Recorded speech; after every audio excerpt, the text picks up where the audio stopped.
Good evening friends, आप सभी का स्वागत है आपके अपने चैनल वर्चुअस में। मैं दुर्धनकर फॉर्मर एसबीआई पीओ।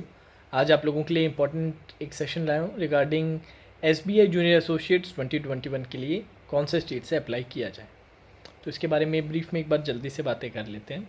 आप में से काफ़ी ऐसे स्टूडेंट्स हैं जिनके आज भी काफ़ी मैसेजेस आए, पिछले 2-3 दिन से भी आ रहे हैं कि सर हम इस स्टेट से बिलोंग करते हैं, हमारे यहाँ पर ये वैकेंसीज़ हैं, क्या हमें दूसरे स्टेट से अप्लाई करना चाहिए कौन से स्टेट से करना चाहिए। इस पर एक छोटा सा सेशन बनाइए। तो यार लेट्स स्टार्ट। सबसे पहले तो जिन स्टेट्स में वैकेंसीज़ नहीं आई उनके लिए तो मैंने ऑलरेडी सेशन बना दिया था कि कैसे आपको सेलेक्ट करना है, क्या बेसिस रहेगा। अब ऐसे भी काफ़ी स्टेट्स हैं जहाँ पे नंबर ऑफ़ वैकेंसीज़ बहुत कम है और स्टूडेंट्स इंटरेस्टेड हैं बाकी स्टेट्स में अप्लाई करने के लिए। तो अगर वो बाकी स्टेट में अप्लाई करना चाहते हैं तो क्या उनके क्राइटेरिया रहे सिलेक्शन के लिए, उस पर बात कर लेते हैं। सबसे पहली चीज़ रहती है कि ट्रांसफ़र पॉलिसी, जिसके बारे में मैंने आपको बता रखा है कि ट्रांसफ़र पॉलिसी बहुत स्ट्रिक्ट है। जिस भी स्टेट के लिए अप्लाई आप करेंगे तो मेजॉरिटी जो आपकी सर्विस है आपको उसी स्टेट में देनी है। तो उसके लिए तैयार रहिएगा कि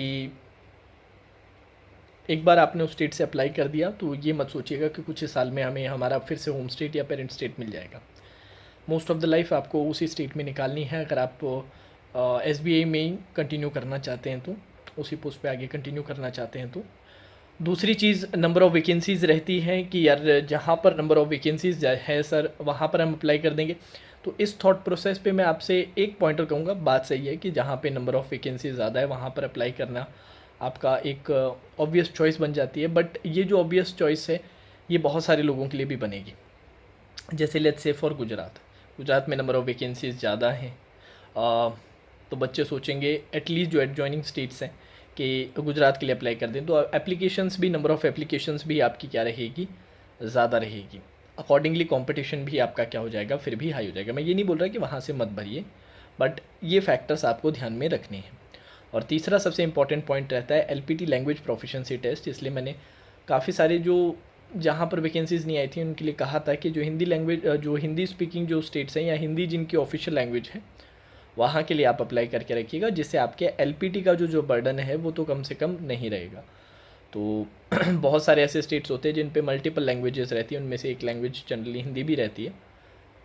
तो वहाँ के लिए आप अप्लाई करके रख सकते हैं। एटलीस्ट एलपीटी के लिए आपको परेशान होने की ज़रूरत नहीं है। नहीं तो कई बार क्या रहता है कि कुछ ऑल्दो एलपीटी में बेसिक अंडरस्टैंडिंग देखी जाती है लैंग्वेज की, but we are not sure कि 100% हमेशा ऐसे ही हो। कुछ स्टेट्स में ऐसा भी होता है एलपीटी थोड़ा सा ठीक ठाक लेवल का हो जाए तो उसके क्लियर करने क्योंकि उसको क्लियर करना मस्ट रहता है। तो इन चीज़ों का भी आप थोड़ा सा ध्यान रखें। तो यही 3 पॉइंट थे, इनका थोड़ा सा आप ध्यान रखिएगा। Just because of number of vacancies उस पर मत जाइएगा। मैं इसका हाई एडवोकेट हूँ कि आप अपने होम स्टेट से ही भरें। अगर मैं आपकी जगह पे होता, जैसे मैं राजस्थान से बिलोंग करता हूँ, राजस्थान में बड़ा स्टेट है, नंबर ऑफ़ वैकेंसीज़ भी कम है, तो काफ़ी लोग सोच रहे होंगे कि सर गुजरात के लिए अप्लाई कर देते। मैं गुजरात के लिए पर्सनली नहीं करता, क्योंकि अगर मैं एसबीआई क्लर्क के लिए अप्लाई कर रहा हूँ तो मैं चाहता हूँ कि मैं अपने होम स्टेट में रहूँ, अपने घर के पास ही रहूँ। क्योंकि बहुत सारी फैसिलिटीज़ ऐसी रहती हैं जो पीओ को मिलती है, क्लर्क को नहीं मिलती। उनमें से अलाउंसेस जो रहते हैं हाउस रेंट के उतने हाई नहीं रहते, पीओ में काफ़ी अच्छे रहते हैं, क्लर्क में नहीं रहते उतने अच्छे। तो मैं ये प्रेफर करूँ कि मेरे घर के पास ही हो, जिससे कि इतना अप डाउन अगर घर से ही करना पड़ जाए तो वहाँ पर मैं अलाउंसेस बचा लूँगा। प्लस घर के पास रहने के भी अलग बहुत सारे पर्क्स हैं।